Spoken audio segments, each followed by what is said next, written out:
Right, let's look at this interesting question. They are linking the human brain and the human kidney. The diagrams below show the human brain and the human kidney. Okay, that's a linking question. Wow.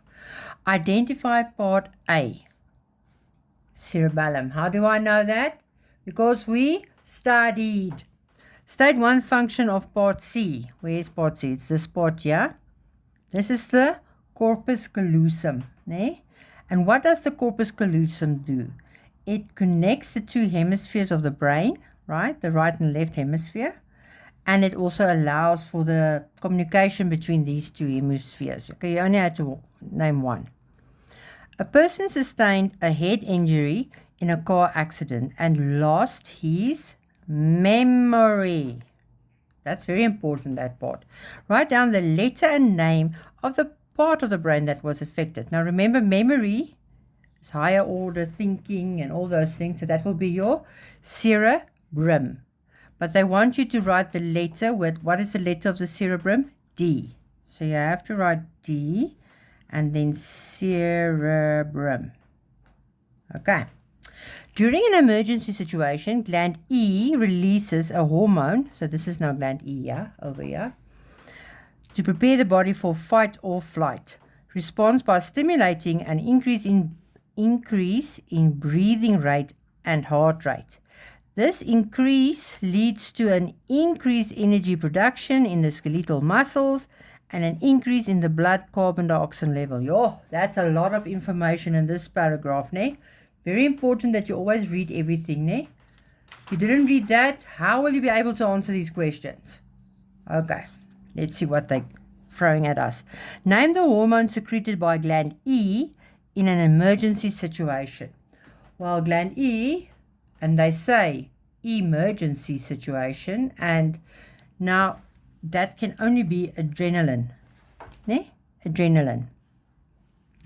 Explain how an increase in breathing rate and heart rate, okay, so increase in breathing rate and heart rate results in increased energy production in the skeletal muscles. So now here you must explain.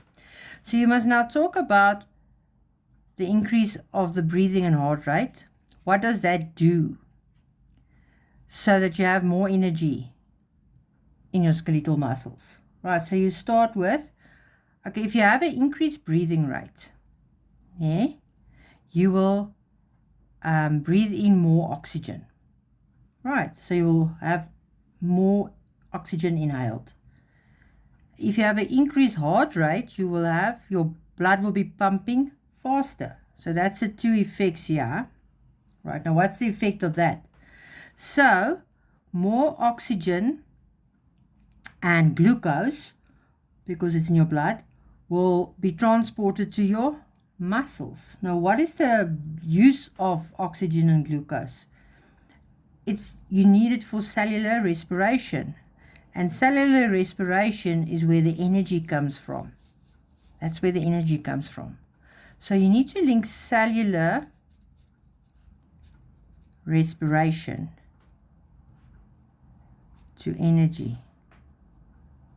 Right? Just see if it's in the screen. Yes, it is. So you must link that. And remember that for cellular respiration, you need glucose. And you need oxygen. Ooh, my spelling is deteriorating. So, again, increased breathing rate, more oxygen. Increased heart rate, blood will pump faster. So what will happen? Oxygen and glucose will be pumped faster, or more of it will be pumped to your skeletal muscles, right?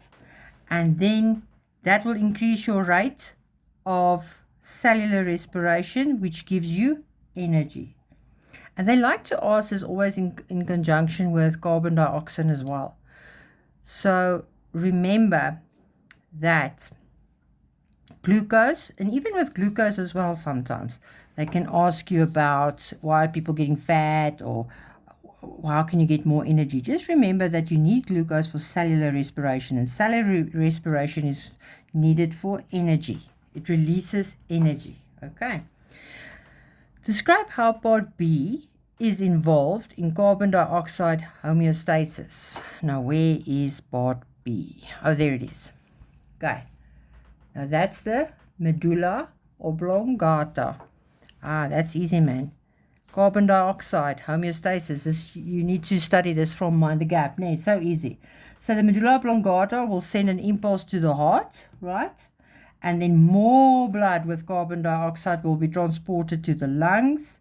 And impulses are also sent to the breathing muscles. And then the excess carbon dioxide will be removed faster. And then the levels will be moved back to normal.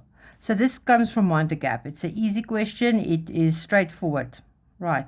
This was not straightforward. This was thinking. This was quite a lot of thinking. Okay. But just remember what I told you now. Glucose, oxygen, cellular respiration is needed for energy. And they sometimes link this to glucose, negative feedback, or they link it to carbon dioxide sometimes. So just when they talk about energy, you know, or getting fat and storing glucose and stuff like that, and they sometimes just, it's the way they ask the question. Just remember this link here that I gave to you now.